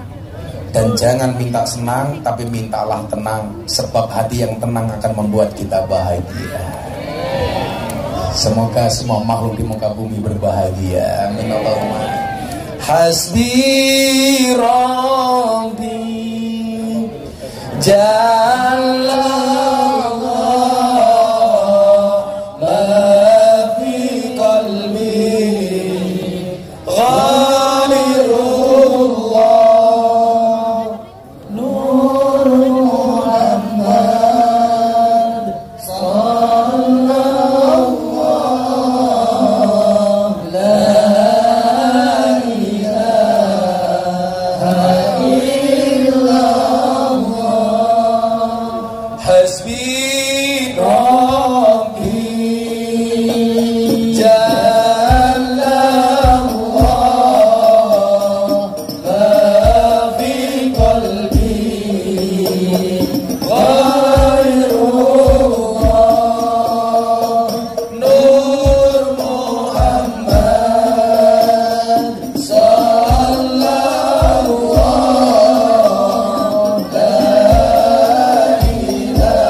Allahumma rzuqna istiqomah.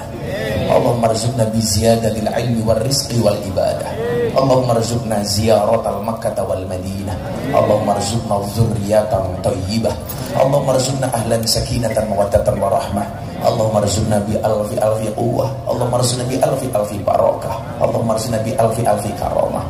Allahumma rzuqna min ahli sunnah wal jamaah an-nahdiyah. Allahumma rzuqna bi husnil khatimah wa na'udzubika min su'il khatimah wa adkhilna jannata mal abrar ya aziz ya ghaffar ya rabbal alamin walhamdulillahi rabbil alamin. Subhanakallahumma bihamdika asyhadu an la ilaha illa anta astaghfiruka wa atubu ilaik walhamdulillahi rabbil alamin. Wallahul muwaffiq ila aqwamit thoriq wa afu minkum. Assalamualaikum warahmatullahi wabarakatuh.